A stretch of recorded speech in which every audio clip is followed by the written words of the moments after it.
Presentes como Universidad de la SUAY les queremos dar la más cordial bienvenida a la 10ª sesión de la Cátedra Abierta de Estudios Humanísticos y Pensamiento Bolívar Echeverría, con el tema Organismos genéticamente modificados con la científica Linda Guamán Bautista. Esta sesión está siendo transmitida por Facebook Live a través de nuestra página oficial. Damos la bienvenida a todos quienes nos acompañan a través de la pantalla. Bienvenida, doctora. Para nosotros es un honor como universidad poder tener este espacio con una profesional tan renombrada a nivel nacional e internacional.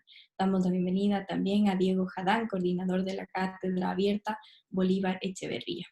Les recordamos que a lo largo de la ponencia pueden realizar sus preguntas por este medio, mismas que serán respondidas al finalizar la intervención. Ecuador ha satanizado los OGMs y transgénicos. Sin embargo, todos los días hacemos uso de diversos productos obtenidos con esta tecnología. ¿Deberíamos prohibirlos? ¿Existe evidencia de que causen daño a la salud o al medio ambiente? ¿Representan una alternativa para los retos de una sociedad moderna? Para dar inicio, me permito dar la palabra a Diego Jadán Heredia, profesor de la Universidad de la SUAY y coordinador de la cátedra, quien se dirigirá a nosotros y presentará a nuestra gran ponente de esta tarde. Bienvenido, Diego. Muchísimas gracias, Priscila, como siempre, por su ayuda y guía en este espacio. Y también muchísimas gracias a la doctora Linda Guamán Bautista por participar en la Cátedra Bolívar Echeverría de la Universidad de la SUAY.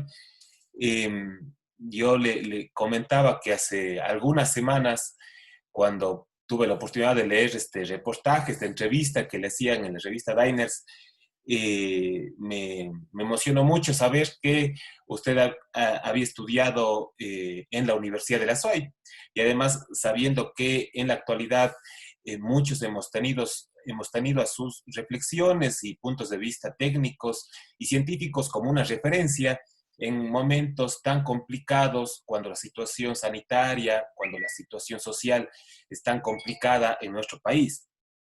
Por eso yo creo que quería aprovechar la oportunidad de que pudimos tener ya un contacto hace algunas semanas por motivo de este reportaje que se le había hecho, para pedirle que participe en este espacio, en esta cátedra. ¿Y por qué? Porque la cátedra ha acogido en estas esta es la 10ª sesión, en las 9 sesiones anteriores, hemos acogido debates de diferente índole, de diferentes disciplinas. Cada, cada ponente, hombre y mujer que ha participado, nos ha apoyado con sus reflexiones, con sus estudios académicos, científicos, sociales, para promover el debate público, para también hacernos enterar de las cosas que se están discutiendo en las diferentes áreas del conocimiento. Esta vez vamos con la ciencia, y por supuesto cuando hablamos de este tema que usted nos propuso, a mí me llamó muchísimo la atención porque, siendo un tema técnico y científico, como usted muy bien ha señalado, al mismo tiempo en las preguntas que usted hace en el resumen de esta charla, deja ver la relevancia social tan grande que tiene el tema de los organismos genéticamente modificados. Así que me parece que es completamente acorde con los objetivos que tenemos como cátedra, poder abordar un tema como estos, y qué mejor hacerlo con una persona de su perfil y de su preparación. Muchísimas gracias, doctora Guamán. La doctora Linda Guamán Bautista es magíster en microbiología por la Universidad San Francisco de Quito, es doctora PhD en microbiología por la Universidad de Sao Paulo, es ingeniera en alimentos por la Universidad de la SUAY. Además es investigadora del Centro de Investigación Biomédica de la Universidad Tecnológica Equinoccial, UTE, que en paréntesis también tengo muy buenos amigos y amigas que trabajan en esta universidad, también con grandes académicos. Qué bueno que tengamos este contacto con colegas de la Universidad Técnica Equinoccial, UTE. Además, la doctora Guamán es coordinadora técnica para procesamiento de pruebas COVID-19 de la Secretaría de Salud del Distrito Metropolitano de Quito. Además, ha recibido el premio Matilde Hidalgo, otorgado por la Asamblea Nacional en el año 2019. Es considerada la doctora Linda Guamán una de las 100 líderes del futuro en biotecnología en el mundo. Así que, doctora, creo que con esas pocas palabras se deja ver la importancia que tiene para nosotros poder contar con usted. Qué gusto. y le doy la palabra. Al final de su intervención abrimos el espacio para preguntas o comentarios por un lapso de 20 minutos y también cuando desea hacer la presentación simplemente nos dice y ya le proyectamos. Muchas gracias, doctora. Le doy la palabra. Gracias, Diego. Gracias, Priscila. Gracias a la Universidad de la SUAY, a través de ti, por darme la oportunidad de volver a mi universidad. Me da mucho gusto llegar, aunque sea ahora desde lejos, con todo lo que he podido aprender estos años desde que dejé las aulas de ingeniería en alimentos. Ya no hago más ingeniería en alimentos. Ahora estoy en la Secretaría de Salud. De hecho, eso fue un poco controversial cuando decidí unirme a esta secretaría. Pero creo que, como decía hace unos días en mi Twitter, el tener un perfil versátil y diverso, de lejos de ser una debilidad, es una fortaleza. Así es que les agradezco mucho. Hoy voy a comentarles este tema que puede ser muy controversial y dado que es eso, me gustaría indicar que muchas de las cosas que voy a decir hoy van a ser a título personal y lo voy a dejar claro cuando sea mi criterio y otras tantas cuando sea posición, ya sea del Estado o la evidencia científica, para que ustedes al final puedan formar su opinión y con gusto hacemos un debate. Me gustaría que el debate sea a la luz de la evidencia, ¿no? Este es un tema justo controversial porque muchas aristas como la religiosa, como la cultural se pueden mezclar. Y es ahí cuando el debate se profundiza. Entonces, les invito a que intentemos pensar desde la evidencia. Voy a compartir mi pantalla para que podamos comenzar. Dime un segundo nada más para hacer pantalla completa. Listo. Ya lo comparto ahora mismo, entonces. Ok. Entonces, bueno, yo sé que el auditorio es diverso, el auditorio virtual, y a veces cuando somos extremadamente técnicos somos torpes luego para explicar las cosas y yo voy a hacer mi mejor esfuerzo para que esto sea entendido de la mejor forma. Partamos desde una base que es común para todos los seres vivos y también los no vivos, en este caso los virus, que son tan famosos hoy en día. Todos estamos hechos de lo mismo. La unidad básica de nuestra herencia como seres vivos, plantas, animales y seres humanos es el ADN. En el ADN están cuidadosamente guardadas las instrucciones que nos hacen ser nosotros. Y ese ADN es muy similar, primero en la parte química, prácticamente el ADN en su composición química de nosotros, animales y plantas, es lo mismo. Lo que cambia es la secuencia de las letras y me voy a permitir hacer una analogía. Supongamos que cada uno de esos bloques de Lego es un pedazo de ADN. Y yo a ustedes les entrego 10 de estos. Para que ustedes, con esos 10 bloques de ADN, recuerden, cada bloque es un pedacito de ADN, en esta analogía, ustedes puedan hacer cualquier composición de estos Legos, ¿no? Entonces, ¿qué va a pasar si yo les doy estos 10 pedazos? Al cabo de un tiempo determinado, cada uno de ustedes habrá armado figuras diversas. Como ustedes pueden ver, cada bloque de ADN o cada piecita de Lego en esta analogía tiene un color diferente. Ustedes pueden ver en la cabecita de este dinosaurio tiene una forma diferente. En esta paletita del helicóptero la forma es más angosta. Algunas son azules, otras son amarillas.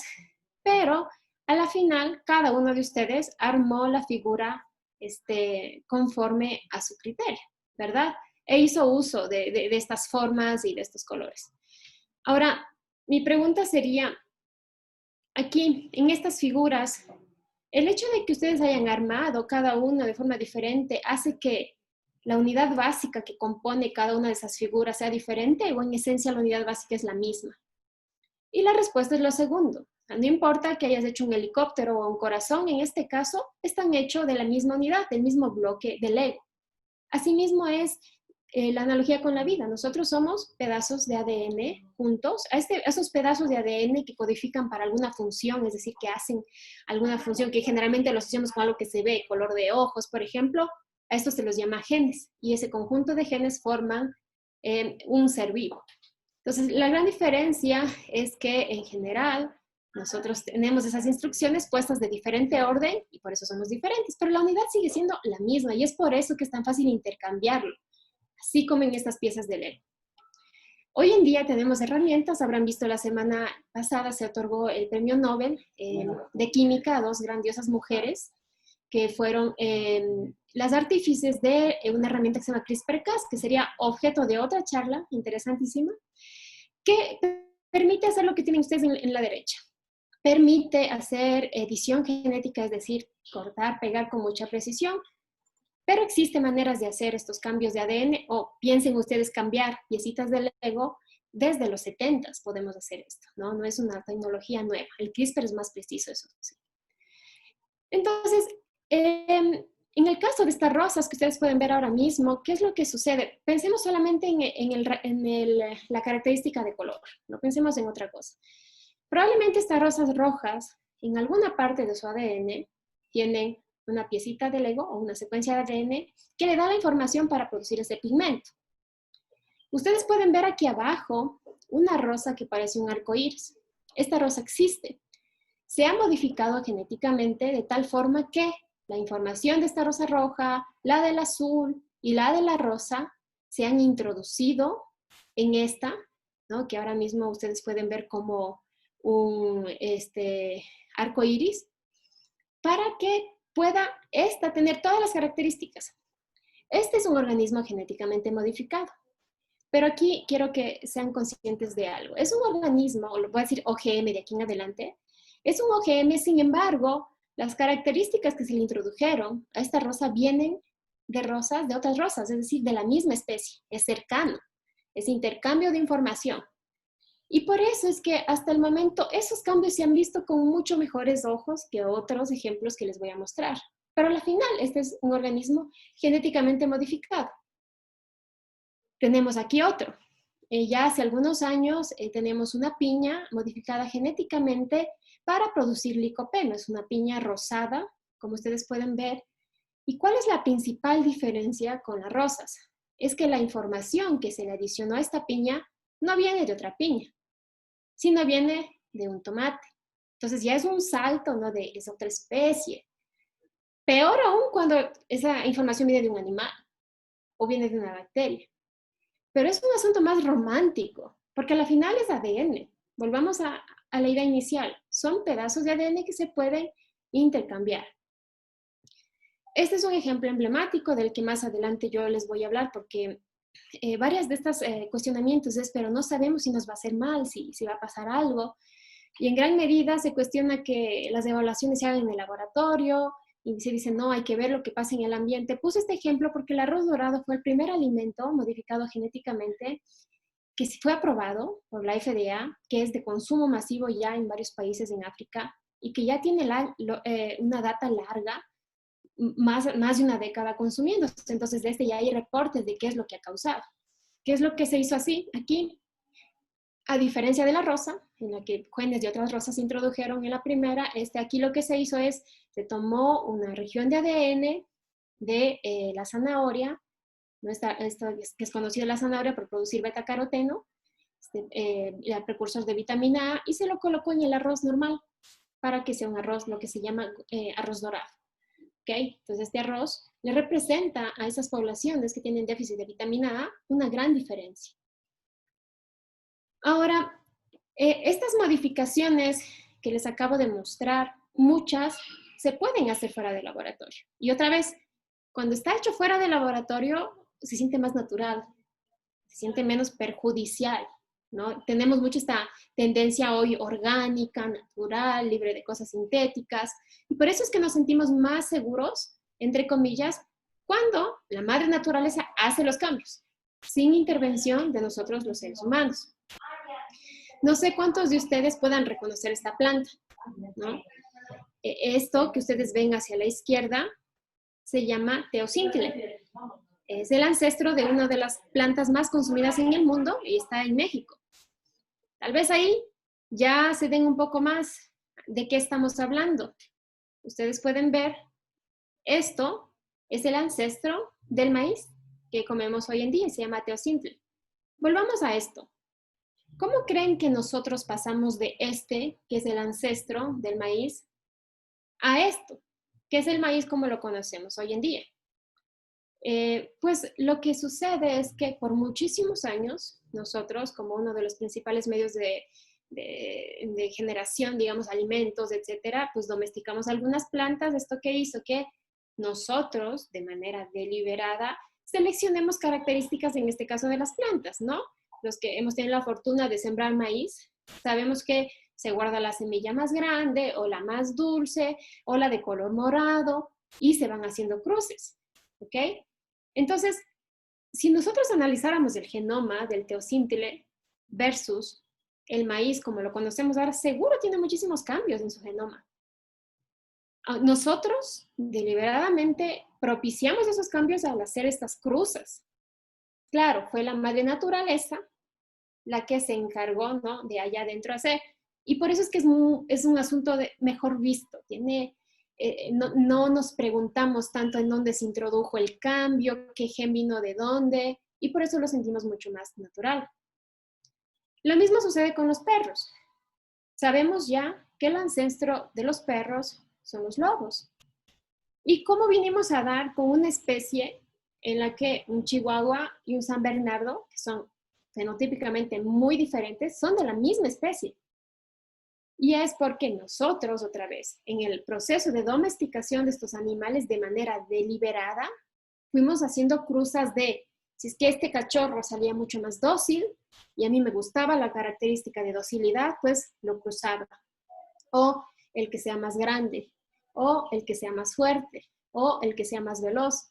Y es así como tenemos un rango súper grande de razas, ¿no? De perros, pero es la misma especie, ¿no? Entonces, otra vez, nosotros lo propiciamos. Estos ejemplos son cambios que no han sucedido en el laboratorio y por eso es que son mejor vistos. Pero nosotros tuvimos mucho que ver desde el inicio, no nos confundamos. Ahora, estos procesos fuera del laboratorio no son exclusivos de plantas y animales.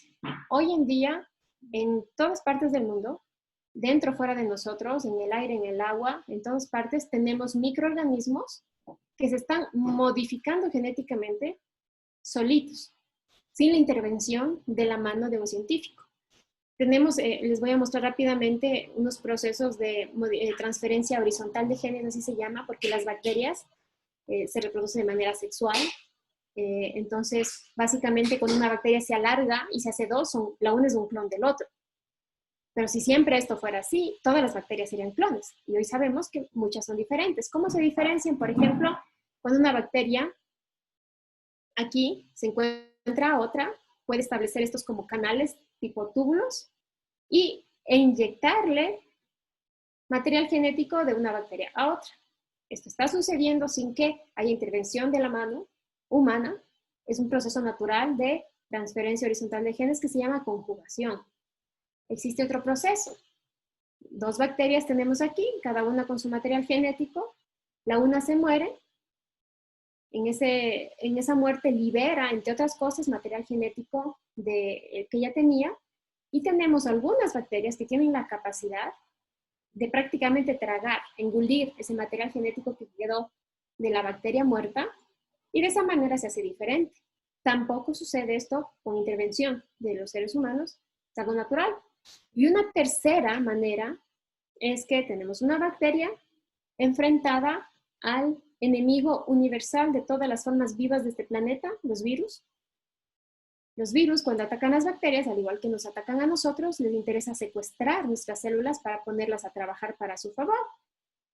Y en ese intento, pues, inyectan material genético de ellos a las bacterias. Estos ejemplos han sido con el propósito de que ustedes vean que los cambios, las modificaciones genéticas, desde el más modesto teosimple, pasando por los perros o las bacterias, se están dando todo el tiempo, se van a dar hasta el final de los días y son sin intervención de los seres humanos, pero ya existen. Ahora, ¿cuáles son las modificaciones genéticas en el laboratorio? Primero, aquí una reflexión. Como les dije hace un momento, tendemos a pensar que porque se han hecho modificaciones por la naturaleza, siempre van a ser inocuas, ¿ok? Y son mucho más seguras. Pero les invito a pensar que hay muchísimos alimentos tóxicos para los seres humanos, muchísimos naturalmente, ¿no? Algunos hongos, por ejemplo, o incluso la yuca tiene alcaloides, la papa tiene alcaloides que si no se preparan bien se pueden intoxicar. El chocho, por ejemplo, hay que hacer estos lavados porque tiene alcaloides. Entonces, dejemos de pensar en que todo lo natural es seguro, sino pregúntenle a la toxina de una serpiente, ¿no? Hay muchísimas cosas naturales que no son seguras para los seres humanos. Modificaciones en el laboratorio. Cuando hablamos de modificaciones en el laboratorio, tendemos a pensar en esto.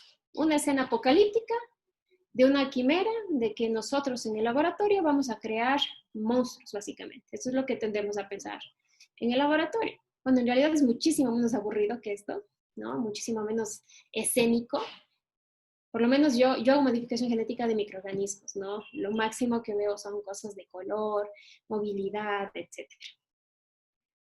Mire, una de las aplicaciones de modificación genética en laboratorios ha resuelto un problema básico en nuestra sociedad, el chuchaqui. A continuación les voy a explicar cómo se hizo esta modificación genética y la aplicación tan particular que tiene. Cuando nosotros bebemos alcohol, ¿qué es lo que pasa?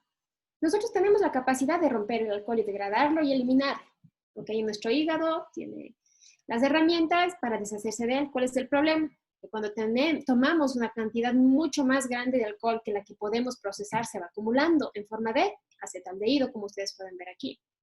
Es esa acumulación de este producto que al día siguiente nos hace sentir extremadamente mal, ¿no? Lo que llamamos chuchaqui.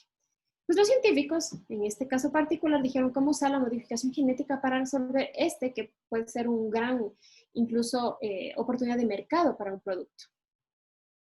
Bueno, aquí tienen los efectos del chuchaqui. Entonces, ¿qué es lo que dijeron? Ok. Encontremos un microorganismo que pueda ayudar a evitar este problema.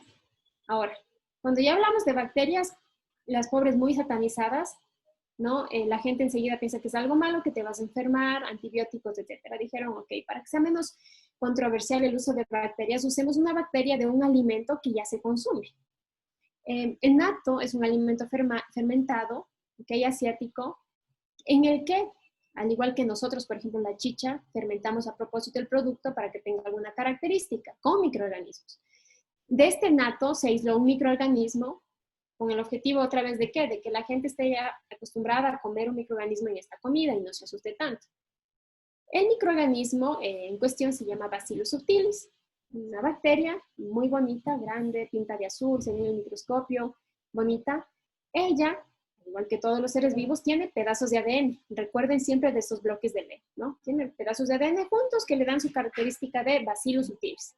Lo que ellos pensaron es, sería interesante si a esta bacteria le podemos colocar un pedacito de una pieza de Lego, un pedazo de ADN, que tenga la información que el hígado tiene para romper el alcohol, ¿no? Y es decir, enseñarle a esta bacteria a hacer lo que el hígado normalmente hace, pero que cuando se ve superado de trabajo, no, porque hay muchísimo alcohol, no logra darse abasto. Pero las bacterias tienen una ventaja, y es que cada 20 minutos, en el caso más rápido, una bacteria tiene otra bacteria y se reproduce, entonces podría tener una capacidad grande de romper. ¿Qué es lo que se hizo? Se colocó un gen humano, ¿ok? No voy a decir la parte química, pero un pedazo de ADN humano que le permite a la bacteria romper el alcohol, romper el acetaldehído en particular aquí. ¿Qué es lo que hicieron? Hicieron esta bacteria modificada genéticamente con genes humanos y elaboraron una bebida que una vez que llega al intestino, la bacteria se reproduce, empieza a producir un montón de esta enzima que rompe el acetaldehído y pues evita el chuchaqui. Este producto salió a la venta a finales del 2018 en San Francisco. Se llama ZBiotics. Se recomienda tomarse un shot de esta bebida probiótica 20 minutos antes de que bebas alcohol para evitar.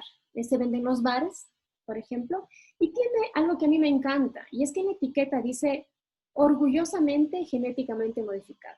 Algo que aquí sería imposible, porque aquí eso sería, pongan letras chiquitas, que está genéticamente modificado, de lo contrario la gente no lo va a comprar. Ellos han introducido esta filosofía de debemos estar orgullosos de la tecnología que hemos desarrollado. Otro caso emblemático, no sé cuántos de ustedes han comido la carne Impossible Meat o la Impossible Burger. Ahorita ya existe una Impossible que se vende en las cadenas de Burger King. Esta es una hamburguesa muy particular porque los que han probado Yo hice el experimento con mis papás de llevarles a comer Impossible Meat sin que sepan, y ellos pensaron que era carne de res. Es una hamburguesa vegetariana que no tiene nada de carne, obviamente, pero que sabe hasta a sangre, ¿ok? ¿Cómo se hace esto? Se tuvo una levadura, que es un microorganismo, al que se le introdujo genes que le ayuden a producir este grupo hemo, el grupo hemo de la sangre, que le da este sabor, ¿no? Que a mucha gente es el que le agrada y le llama la atención de la carne. Se tienen bioreactores enormes, así como para producir cerveza, levaduras produciendo este grupo hemo, que ustedes pueden ver aquí, está en este platito como que fuera vino. Entonces, este grupo, lo que se hace a continuación es que este grupo hemo se mezcla con, esto no es pollo por si acaso, tienes fibras vegetales, tienes lentejas, tienes garbanzos, etcétera. Y finalmente, cuando se prueba la hamburguesa, les recomiendo si alguna vez van a Estados Unidos, en Burger King se vende, en algunas ciudades la Impossible Meat, ustedes no van a notar la diferencia, ¿no? Tienen ese sabor y la mordida de carne. Otra vez, se metieron genes de un organismo a otro y se obtuvo un producto. En el caso de Ecuador, ¿qué tenemos? En la última constitución, en el artículo 401, y más adelante en la Ley Orgánica de Régimen de Soberanía Alimentaria, LORSA, se coloca lo siguiente. Ecuador es un país libre de cultivos y de semillas transgénicas y establece que para la importación y procesamiento de insumos de origen transgénico se inhabilitará su capacidad de reproducción, por ejemplo, triturada, tratada con radiación, etcétera, y se exige el etiquetado de alimentos que contengan transgénicos. Como ustedes pueden ver aquí, habrán visto en muchísimos supermercados. En el caso de que hay transgénicos, se tiene que declarar. Aquí una puntualización. Los organismos genéticamente modificados u OGMs son aquellos en los que, por procesos de biotecnología básica o ingeniería genética básica, se han modificado, ¿ok? Ha existido intervención del humano para modificarlos de manera deliberada, no siempre controlada, pero se han modificado con alguna técnica de laboratorio que sea básica. Ahora, como ustedes vieron en el caso de la rosa, ¿no? Ustedes tuvimos una modificación, pero era gen de una especie a la misma especie.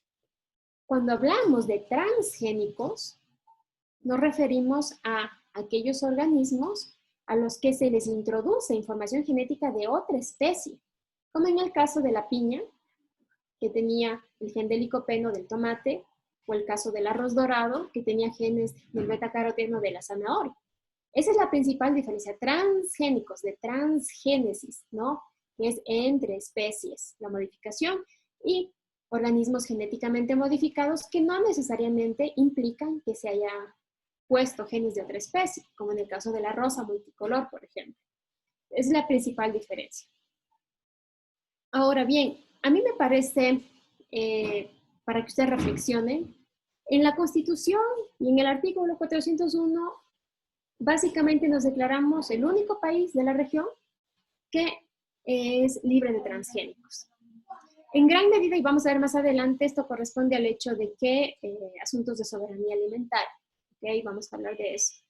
Y se exige el etiquetado. Esta para mí es el asunto de satanización de los transgénicos. El momento en el que tú vas al supermercado y agarras un producto que dice contiene transgénicos, asocias con algo negativo, ¿no? Como si fuera alto en azúcar o alto en grasa, ese transgénico no, debería evitar esto. ¿Por qué debería evitar? Y aquí viene lo paradójico. Tienes una persona que va al supermercado, agarra un paquete de galletas, ve que contiene transgénicos y dice, yo no me compro esto es malo. Pero resulta que esa persona es diabética y llega a la casa y se inyecta insulina. Insulina transgénica, ¿ok? Toda la insulina producida hoy en el mundo es producto de transgénesis, ¿ok? No solo, o sea, tiene miedo de comer un transgénico y llega a la casa y se siente tan seguro de inyectarse la insulina producida a través de transgénesis. Si ven este juego como un poco emocional, ¿no? De sentirnos seguros en un caso y en otro no. Antiguamente, cuando se requería insulina, el proceso era extremadamente engorroso. Teníamos animales como los cerdos a los cuales se les extraía el páncreas. y se purificaba para obtener insulina. Había poca insulina y era cara. En los 70s, 80s, conforme la biotecnología avanzó, ¿qué es lo que se hizo? Se tomaron la información genética, piensen siempre en piecitas de Lego, pedazos de ADN, que codificaban para la insulina humana y se introdujeron en una bacteria. Perdón, en este caso, sí, en una bacteria. Y lo que hacemos hoy en día es, tenemos tanques enormes cultivando esta bacteria para que produzca insulina para nosotros. ¿Ok? Insulina que fue producida porque este organismo es genéticamente modificado y es transgénico en este caso. Entonces, nada más para que piensen la próxima vez que tengan algún asunto moral en contra de los transgénicos. Nada más aquí para que vean cómo se cultiva la insulina. Hoy en día en grandes tanques se tiene a este bichito modificado genéticamente. Solo para hacer una línea de tiempo súper rápida, porque de que no tenemos tanto. Miren, hemos empezado a modificar genéticamente organismos vivos desde tiempos ancestrales. Ustedes pueden ver aquí la primera que se tiene más documentación de los lobos. Luego, obviamente, nosotros hicimos también este breeding, esta selección de cultivos para seleccionar características. El primer organismo genéticamente modificado, bueno, el animal fue en el 74, creando un ratón modificado genéticamente. De aquí en adelante empieza el asunto de la legislación. Ustedes ven que en los 80 se permite en Estados Unidos el patente de organismos modificados genéticamente. Ustedes pueden ver de ahí en adelante diferentes ejemplos, algunos como los que ya les mostré, del arroz dorado, otros, por ejemplo, como los del tomate, que fue emblemático también en el 92. Entonces hemos tenido ya larga data desde que esto comenzó, más o menos desde los 80s. Entonces ya tenemos algunos años, décadas en sí, de evidencia de qué es lo que ha pasado. Ahora mismo en Estados Unidos ustedes pueden ver estos diferentes alimentos y en algunos casos más bien plantas nada más que han sido modificados genéticamente. Maíz y soya generalmente son los que mayor cantidad de modificación tienen para resistir pestes, para evitar plagas, por ejemplo, para evitar herbicidas, cosas de ese tipo, para resistir herbicidas, perdón. Pero tenemos papaya, manzanas, tenemos una modificación genética interesante en la manzana. Ustedes han visto que la manzana una vez que se abre se pardea, ¿no? Se pone gris por una reacción química que se llama pardeamiento enzimático, pues se ha modificado genéticamente para que ya no se haga así. Entonces tienes manzanas que permanecen blancas por semanas, sin pardeamiento enzimático. Ok, vamos a ver un poco qué evidencia científica existe en temas de transgénicos a favor. Tenemos varios libros interesantes. Este es uno de ellos, que se llama Transgenic Plants and World Agriculture. Recoge muy bien décadas de aprendizaje con transgénicos y el impacto en la agricultura. Tenemos esta posición de la Academia Nacional de Ciencias de los Estados Unidos. Me gustaría que lean esta parte interesante que dice, a la fecha, esto es 2016 cuando se emitió, más de 30 millones de hectáreas de cultivos transgénicos, ¿no? Crecen y no existen problemas de salud asociados específicamente con la ingesta de cultivos transgénicos o sus productos, no se han identificado. Esta es la posición de la Academia Nacional de Ciencias de los Estados Unidos en el 2016. Este gráfico está recogido de un sitio interesante de GMO Project de Harvard. ¿Qué es lo que han encontrado los investigadores alrededor del mundo en términos de salud y transgénicos? Pues no existe evidencia de problemas de fertilidad, ¿no? Que sea básicamente ligada al consumo de transgénicos. No hay evidencia de transferencia de genes entre OGMs y los consumidores. Y se evaluó la función de diferentes órganos, los más grandes, y tampoco se encontró ninguna evidencia de consumo de transgénicos y problemas con estos órganos. Esta, que es de las más recientes, en el 2018, la revista Nature, una de las revistas científicas más importantes del mundo, tiene una carta interesante que dice: el arroz dorado es seguro para consumo, para comer, es lo que dice la FDA, luego de un meta-análisis de 20 años, siguiendo las personas en África que han consumido el arroz, ¿no? La disminución de deficiencia de vitamina A, el impacto en su salud.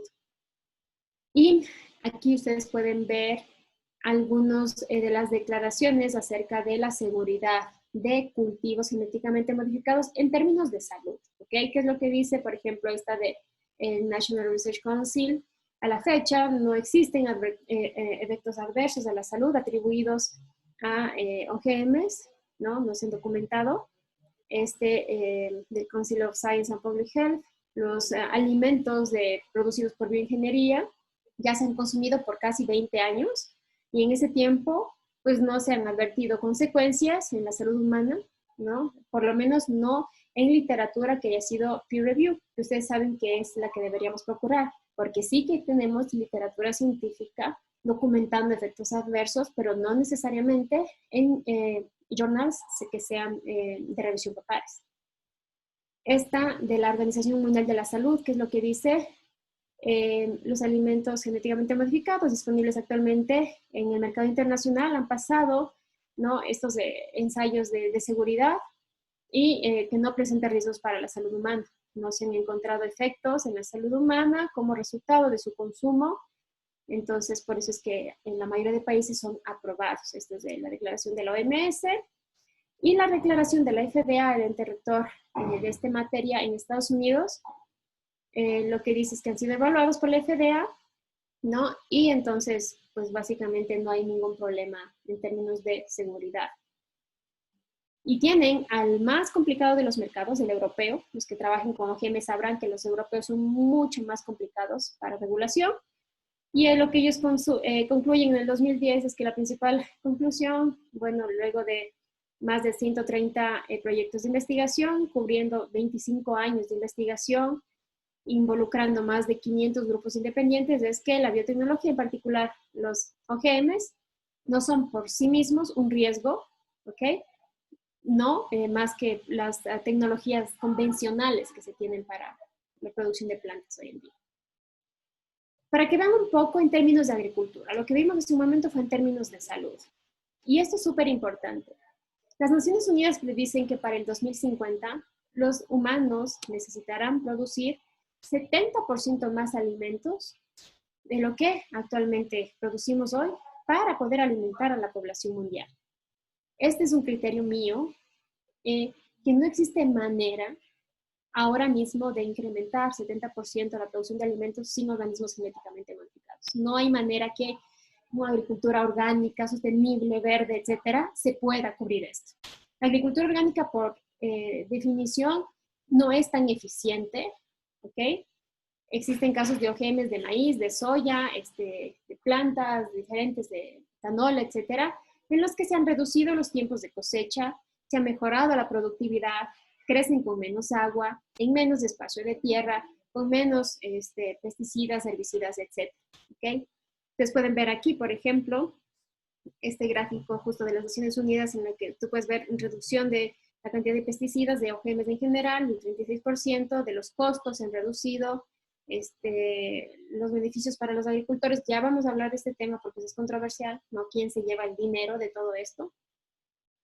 Aquí un gráfico de los mayores productores, bueno, de cultivos de OGMs en el mundo, Estados Unidos, Brasil aquí y Argentina en el país, en la región, en Sudamérica, y la India del otro lado del mundo, ¿no? Son los principales, donde más concentrados están los crops, los cultivos. Ok, aquí viene uno de los problemas que causa controversia, ¿no?, con los OGMs. Las empresas que fabrican las semillas resistentes, o supongamos semillas resistentes a sequía.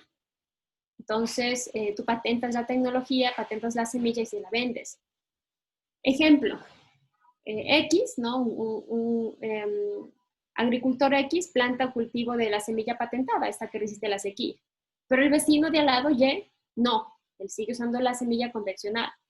Una vez completada la temporada, el Y, el que no usaba la semilla modificada, guarda alguna de estas semillas, ¿no? Generalmente es lo que se hace, se guardan las semillas. Desafortunadamente sus plantas se polinizaron de forma cruzada por los pájaros, por las abejas u otros insectos con los cultivos de la semilla patentada, porque el vecino estaba al lado. Entonces, ahora él tiene semillas híbridas y es una infracción de patente, porque lo que él estaría haciendo ahora es guardar una semilla que tiene una modificación genética por la cual él no pagó, ¿verdad? Porque él no compró esa semilla. Y ya no puede usar esas semillas guardadas sin pagar. Entonces, aquí, por ejemplo, es uno de los tantos dilemas es, ¿debería protegerse las granjas que eligen no usar semillas patentadas? ¿O deberían más bien las granjas que usan semillas patentadas ser responsables de contener sus cultivos?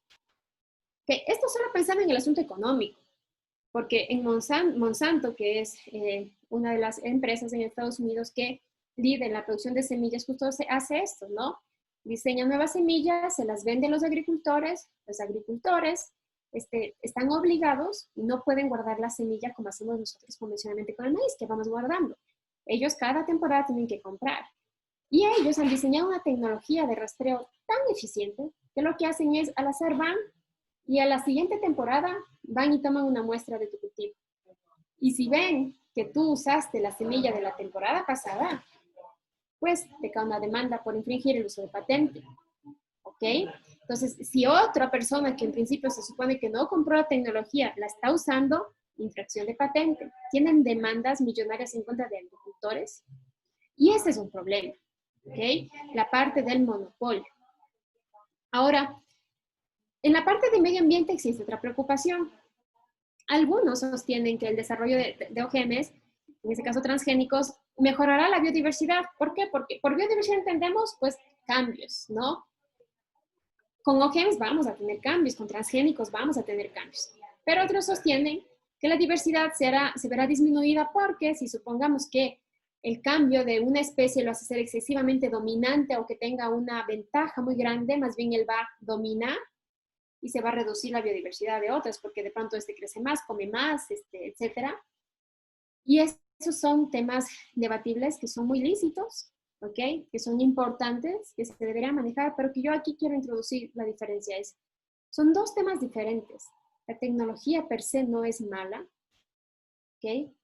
Pero las regulaciones pueden determinar el buen o el mal uso de la misma. En el medio ambiente también es, y aquí les invito a pensar, y aunque todas las acciones son potencialmente peligrosas, no han habido problemas relacionados con transgénicos para compararlos con los que se han encontrado previamente como resultado de fitomejoramiento clásico de plantas. Ya existen plantas modificadas genéticamente. Como les decía, esta selección, esta cruza ya se ha hecho. Los injertos en sí representan esto, modificar las características, seleccionar las características. Hasta el momento, la evidencia que existe, sí, existe el potencial y hay que ser súper cuidadoso con el uso de las palabras en ciencia. Y es que hasta el momento, a pesar de que es probable que pueda suceder un efecto adverso en la salud, ¿ok? Principalmente porque puede causar alergia o un efecto adverso al ambiente, aunque es poco probable, hay que dejar esa ventana abierta. Porque inclusive con alimentos naturales tú puedes tener alergias y de hecho tienes alergias ahora al gluten, la lactosa, etcétera. Entonces, satanizar porque puede darte una alergia cuando los que no han sido modificados también lo pueden hacer, debería ser discutido, ¿no? Para mí es el principal problema. El monopolio. 6 compañías alrededor del mundo son dueños del 70% de los mercados de pesticidas, ¿no? Porque ellos te dan la solución, en este caso el problema del glifosato, por ejemplo, ¿no? Y tienes aquí a Bayer y a Monsanto, que aquí están separados, pero que hace poco tiempo se fusionaron y ahora representan, pues básicamente, los mayores productores. Aquí, dejarles con el tema de, otra vez, el problema no es la tecnología en sí, es el monopolio que se puede crear. Yo defiendo como creadora al hacer modificación de microorganismos, que se tiene que proteger, ¿no? La propiedad intelectual. Cuando después de varios años de inversión, tú consigues la modificación genética de un organismo, en mi caso yo con bacterias, me gustaría protegerlo. Lo que tenemos que hacer es armonizar esa protección, ¿no? Con los beneficios que van más allá del interés propio, en este caso en el mundo. Monsanto y Bayer han conseguido un monopolio que ha destrozado, en muchos casos, agricultores pequeños. En el caso de Ecuador y de México, y es lo que yo creo personalmente que en el caso de Ecuador sucedió, existe esta posibilidad de que si se abre paso a los transgénicos, el problema de que se escapen de donde sea que se vayan a cultivar y que desplacen a nuestras papas nativas, que desplacen a nuestros chochos, ¿no? A cultivares que tenemos, que son andinos. Y esto es un problema, puede suceder, es probable. Hasta el momento, tal cosa no se ha documentado bien en ningún otro país que ya tenga implementado transgénicos en asunto masivo, y entonces dejo abierto. Aunque existe la probabilidad de encontrar efectos adversos o en el ambiente o en la salud, hasta el momento no se ha documentado, por ejemplo, un metaanálisis que esto haya sucedido, y si existe, esa probabilidad es muy baja. Me voy a quedar aquí porque creo que seguro ya son las 5, seguro habrá mucho que comentar. Les agradezco mucho por la atención y estoy abierta a cualquiera de sus preguntas. Muchísimas gracias, Linda, por su magnífica intervención. Continuamos entonces con las preguntas que nos han planteado en Facebook. Bueno, tenemos algunos comentarios. Fabián Jaramillo Paredes, que es el doctor de nuestra universidad, nos dice buenas tardes. Francisco Jaramillo nos dice muy fan suyo, Linda, un saludo, solo admiración y felicitaciones para usted. Pedro Maldonado nos hace una pregunta, nos dice buenas tardes, muy clara la explicación de la doctora Guamán. Con todos estos cambios y evolución, ¿cómo será el ser humano del futuro dentro de 100 años o más adelante? A finales del 2018 nacieron los primeros bebés modificados genéticamente en China, utilizando la tecnología CRISPR que acaba de ser galardonado con el Nobel. ¿Es ético? No es ético. Tenemos nosotros, cuando hacemos modificación genética de cualquier organismo vivo, tenemos algo que se llama lineamientos de bioética que se tienen que seguir. En los países, por consenso, se ha determinado no hacer modificación genética en embriones. Si no estoy mal, no puedes hacer modificaciones más allá de la semana 4, mucho menos puedes implantar el embrión que se haya modificado. Todos estos pasos, pues se saltó el investigador mencionado ahora, el chino, no recuerdo su nombre, pero ¿qué es lo que hizo él? Es un caso de dos mellizas en las cuales él modificó genéticamente los embriones para que no tengan un receptor. Un receptor es una puerta de entrada, en este caso del virus del VIH, ¿no? De inmunodeficiencia humana. Entonces, al quitar este receptor o la puerta de entrada, las bebés, en principio, son inmunes a contagiarse de este virus, ¿no? Y adquirir el SIDA. Esta es la modificación genética que hizo con las mellizas. Él reporta que las mellizas nacieron. Él ahora mismo está preso, hasta donde tengo entendido, porque se saltó toda la parte bioética. Además, en China eso está mucho más estricto que aquí. Entonces, respondiendo a la pregunta, ¿cómo veo yo esto? No lo veo sucediendo a corto plazo ni a mediano plazo, dada la regulación en temas de bioética que tenemos. Sin embargo, dejo abierta esa posibilidad. Yo misma siendo abogado del diablo. Es que si queremos ver avances en terapia génica o algún beneficio a la salud de los seres humanos, es contraproducente no poder experimentar en embriones. Porque nosotros hacemos un cambio y nos gustaría ver cuál es el efecto, ¿verdad? De ese cambio, para ver si de pronto conseguimos revertir una enfermedad. Al no poder nosotros ir más allá de la semana 4, no podemos prever qué es lo que va a suceder. Por lo tanto, aunque tengamos buenas intenciones en el papel, no podemos experimentar y por lo tanto no podemos concluir. Eso entonces, en ese sentido es contraproducente. Claro, pero por el otro lado ético, tener embriones modificados y mucho menos implantarlos no se puede. Se está haciendo con otros modelos en animales, se está haciendo con cerdos, se ha hecho con perros, se hace con ratones. Entonces, en humanos sucedería, pero yo creería que si sucede saltándose la regulación bioética. No veo cerca que un país apruebe modificación genética en humanos. Tengo una pregunta, Priscila, antes, por favor, de darle de devolverle la palabra a Priscila para continuar con las preguntas de Facebook. Bueno, primero quería comentar, doctora Guamán, que realmente admiro la forma tan ilustrativa en la que nos ha expuesto los temas, porque la verdad para personas ajenas como yo al ámbito científico ha resultado muchísimo más claro, eh, porque además usted ha utilizado unos términos que hacen accesible a ese conocimiento tan complejo, tan avanzado. De hecho, yo recordaba ahora cómo muchos de mis profesores, tal vez los mejores que he tenido, siempre nos hacían escribir, nos decían que cuando logremos transmitir una idea, la más compleja, pero con palabras sencillas, es que realmente hemos comprendido. Creo que eso primero quería decirle porque estoy seguro que las decenas de personas que están viendo la transmisión en Facebook, según veo, seguramente tendrán la misma sensación esta de poder hacer accesible un tema tan complicado.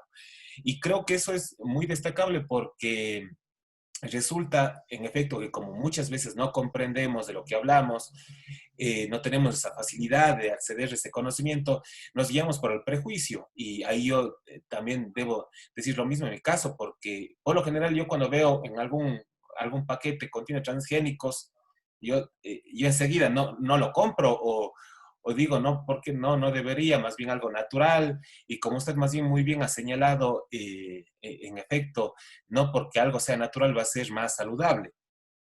Pero al mismo tiempo de reconocer estos prejuicios que muchas veces tenemos, también usted ha señalado en la parte última de su exposición algo que me parece tan fundamental también, y esto me recuerda a este señalamiento que hizo Thomas Kuhn en este libro ya tan famoso, el de las estructuras de las revoluciones científicas, en el que mostraba cómo la ciencia no es objetiva, como muchas veces creíamos que lo era. Durante mucho tiempo creímos que la ciencia era objetiva y por lo tanto debíamos siempre creer en lo que hace la ciencia por esa objetividad. Sin embargo, la ciencia también tiene esta relación, este vínculo que no puede dejar de lado con los acontecimientos sociales, económicos y demás. Ahí, ahora sí, llegando a la pregunta que yo quería hacerle es, si reconocemos al mismo tiempo que, por ejemplo, la FDA, usted nos decía que dice luego de muchos años que el arroz dorado ya no hace mal a la salud humana, más bien todo lo contrario. Pero al mismo tiempo la FDA, entiendo, hay este monopolio en el que hay grandes empresas. Eh, ¿Cómo nos guiamos en este mundo en el que, por supuesto, hay que confiar en la evidencia científica, pero al mismo tiempo un poco dudar de esa objetividad, porque en efecto no existe esa objetividad? Eh, Eso, por ahí tengo otras preguntas, pero más bien después para escuchar a lo que nos dice la gente que nos está viendo. Gracias, doctora.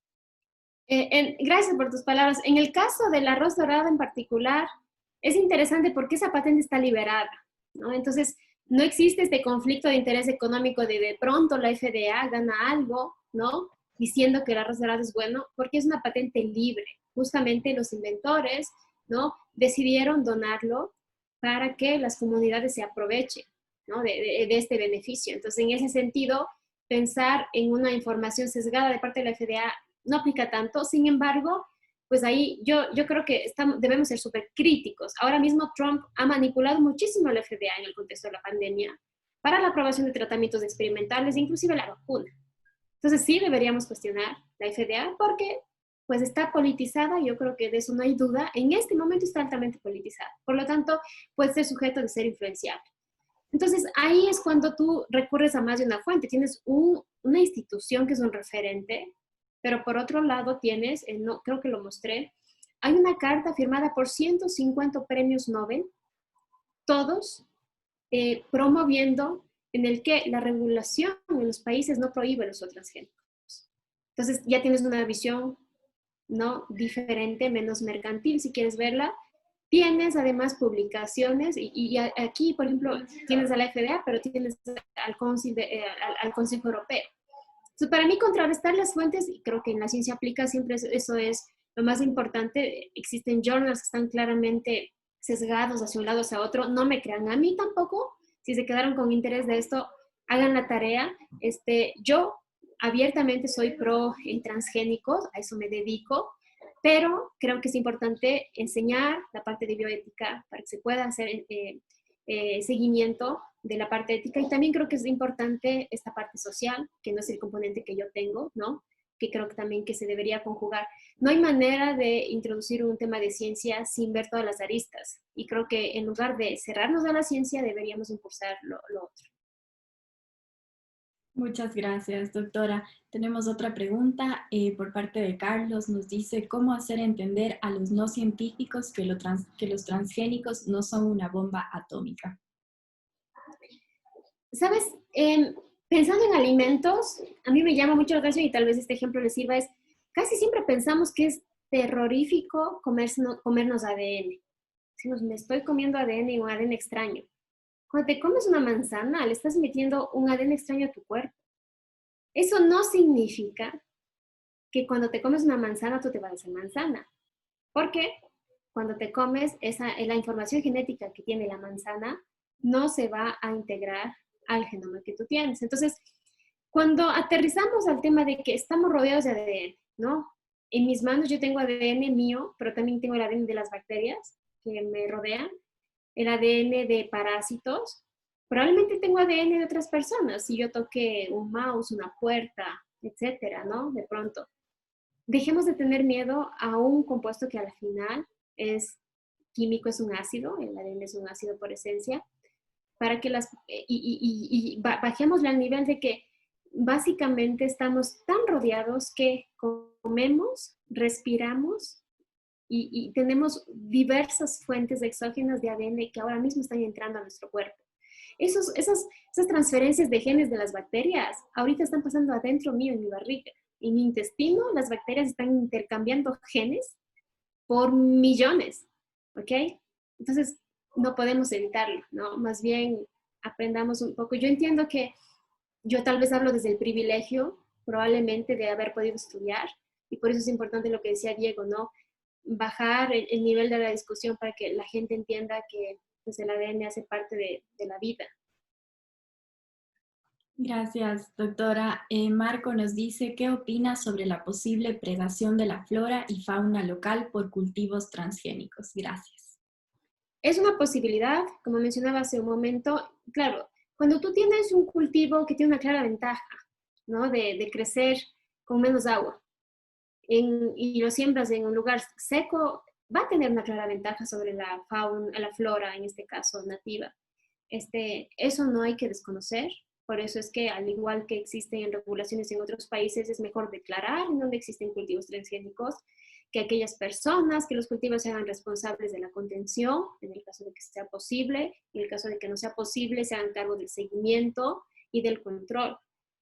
Pero ahora mismo, a pesar de que el artículo 401 de la Constitución prohíbe cultivos de semillas transgénicas, se importan por millones los transgénicos al país, pero se importan para hacer comida balanceada para animales. Pero vienen en forma de granos muchas veces, o en forma de harina, etcétera. De alguna manera ya los tenemos. Entonces, no hay que desconocer que sí es un posible efecto adverso, pero creo que en lugar de prohibirlo, deberíamos más bien regularlo. Muchísimas gracias, doctora. Cristian Mejía nos dice felicidades, éxitos y bendiciones, excelente sesión. Fabián Jaramillo Paredes nos pregunta, ¿hay una modificación genética natural, es decir, que no intervengan en el ser humano? ¿Somos el resultado de modificaciones continuas durante la evolución? Sí, después de que se secuenció el genoma humano, algo interesantísimo que se descubrió es que hasta el 6% de nuestros genes son de virus. Entonces nosotros somos gran porcentaje de virus, ¿no? Muchos de estos virus que desde nuestros ancestros tal vez nos infectaron y fueron dejando esa información genética dentro, y ahora cuando secuencias tú te das cuenta que eres un mosaico de virus. Entonces, sí, tenemos modificaciones genéticas nosotros, algunas y todas estas que te menciono, en el caso de virus, no se han dado por deliberadamente querer hacer una modificación genética, ¿no? Sino más bien cuando ahora mismo si tú sales a la extrema luz UV que tenemos aquí en el Ecuador, se pueden dar cambios en tu ADN, cambios que pueden llevar a que aparezcan otras características o algunas que son más letales.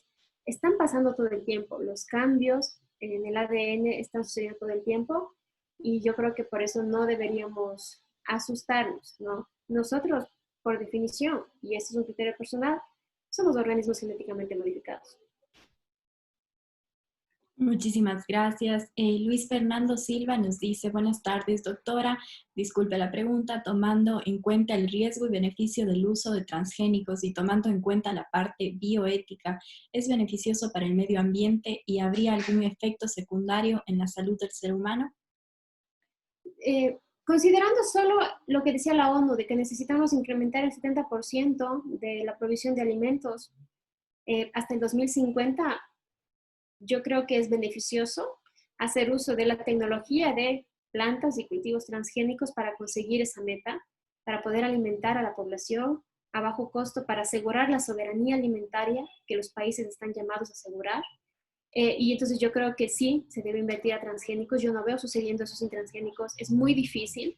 Tú con transgénicos, ahora mismo, por ejemplo, en el caso del salmón, el salmón generalmente tiene una masa muscular limitada, no es muy grande, ya se ha modificado salmón para que pueda ser un pez grande que produzca mucho más carne a menos costo.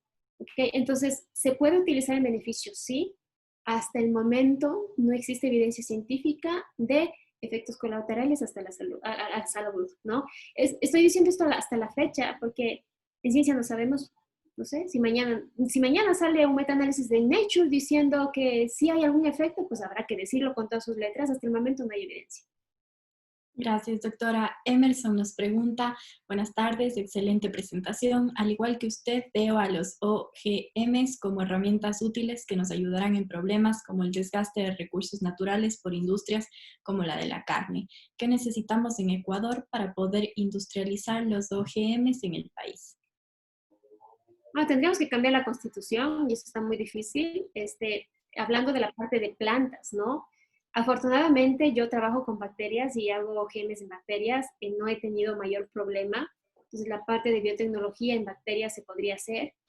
La de animales, aunque no esté explícitamente prohibido por la Constitución, requiere de un componente tecnológico más difícil. Y a pesar de que no esté prohibido en la Constitución, aquí sacar un permiso de investigación es un trámite engorrosísimo. Para hacer intervenciones o estudios clínicos, por ejemplo, necesitas meses. Esas cosas frenan muchísimo la investigación en esa área. ¿Qué hace falta? Hace falta voluntad política. Por eso yo hoy decía en mi cuenta de Twitter, por ejemplo, sería interesante saber qué es lo que proponen los candidatos a la presidencia en temas de ciencia, tecnología e innovación. Creo que es importante saber y tal vez sea uno de los criterios que nos ayuden a tomar la decisión. Gracias, doctora. Mónica Pérez nos dice, buenas tardes, excelente presentación. Doctora, ¿qué opina de los biohackers y su ideología?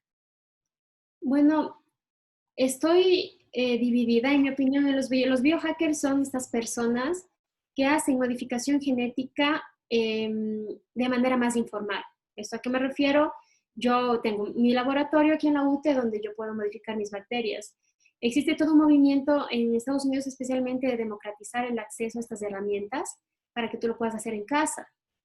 Con fines principalmente, y ahí es donde estoy de acuerdo, de acceso a tecnologías, ¿no? Democratizar. Generalmente, especialmente cuando uno es pequeño, uno piensa que estas cosas solo puede hacer alguien que es muy inteligente, que tiene mucha plata, ¿no? Y esa es la parte en la que estoy de acuerdo. Democratizar la ciencia, laboratorios comunitarios, laboratorios accesibles, ciencia fácil de entender. En lo que no estoy tan de acuerdo es, por ejemplo, tenemos algunos biohackers en Estados Unidos que te venden kits para que tú puedas modificar en la casa ranas, ¿no? Para que puedas que sean fluorescentes, por ejemplo. Cuando ya tratamos con otros organismos vivos a los cuales tú les puedes infringir dolor, por ejemplo, o los puedes manipular con fines que no necesariamente sean éticos, ahí yo tengo un problema. Y es que siempre deberías tener una regulación que te permita, por ejemplo, inclusive cuando trabajas con ratones, que son modelos de laboratorio, tú tienes que darles el trato más humanizado posible, tienes que darles una muerte digna, ¿no? No les puedes infringir dolor porque quieres. Tienes que tener todo un protocolo para sacrificarlos, por ejemplo. Eso es lo que yo siento que en el movimiento biohacker de pronto se puede saltar, que todo el mundo piense que puede hacer cualquier cosa, infringir dolor, por ejemplo, a animales o hacer cambios sin la parte ética. Entonces, a favor de democratizar la ciencia, no a favor de hacerlo sin la parte ética. Muchas gracias, doctora. Luis Fernando Silva nos pregunta, ¿los biofertilizantes modificados que son usados en la actualidad alterarían en algo a la salud de las personas? Pues no existe evidencia de eso todavía. Lo que sí te puedo decir es que, por ejemplo, los fertilizantes que no son modificados genéticamente, bio, ¿no? Algunos que son de síntesis química, sí pueden hacer daño, ¿ok? Entonces, yo no creo que necesariamente deberíamos ponerlos en la canasta de porque son de base biotecnológica pueden más daño. Yo creería que deberían ser evaluados por lo que son. En ese sentido, yo no he leído ninguna evidencia de esto. Yo creo que al igual que cualquier otro agroquímico, se debe usar con cuidado para que no pase el producto final, ¿ok? Pero no es que per se represente más peligro que el agroquímico convencional. Muchas gracias, doctora, por todas sus respuestas y gracias a todos quienes realizaron preguntas en Facebook. Me permito dar la palabra a Diego para que pueda hacer un cierre del evento. Adelante, Diego. Muchísimas gracias, Priscila, y muchísimas gracias nuevamente, doctora Guamán. Por supuesto, es un tema en el que quedan muchísimas preguntas también que van surgiendo, pero más bien espero que en el futuro podamos de nuevo reunirnos y quizá abordar estos temas, también estos que quedan flotando en el aire, de algunos comentarios que hizo respecto, por ejemplo, a estos experimentos que se hicieron en China, en donde ya se hizo una modificación a seres humanos, resulta muy interesante. Yo recuerdo que ese tema específicamente yo lo traté con mis estudiantes, claro, eso era en el 2018, me parece, y lo traté cuando hablábamos justo de ética, de bioética, y ver los límites que se tienen o no. Ahora también ha tocado el tema de sufrimiento que pueden tener los animales. Son todos unos temas también muy, muy interesantes. Pero bueno, ahora ya nos toca despedirnos. Yo le agradezco muchísimo, doctora, por su disposición a participar en este espacio, por haber expuesto un tema tan interesante y de forma, nuevamente, repito, de forma tan clara e ilustrativa. Asimismo, agradezco a la gente que ha podido conectarse a esta sesión. Ya son 10 sesiones que hemos tenido en esta cátedra. Cada una ha tenido su tema tan interesante y siempre, por supuesto, con la ayuda de Priscila y con la ayuda de toda la gente de la Universidad de la SUAY. Muchas gracias, doctora. Le doy la palabra para su despedida. Gracias, Diego. Me permito sugerir, por lo que acaba de suceder, de que la tecnología CRISPR recibió a través de Jennifer Doudna y Emmanuel Charpentier el Premio Nobel de Química. Existe una serie en Netflix muy buena que se las recomiendo que se llama Unnatural Selection, selección no natural.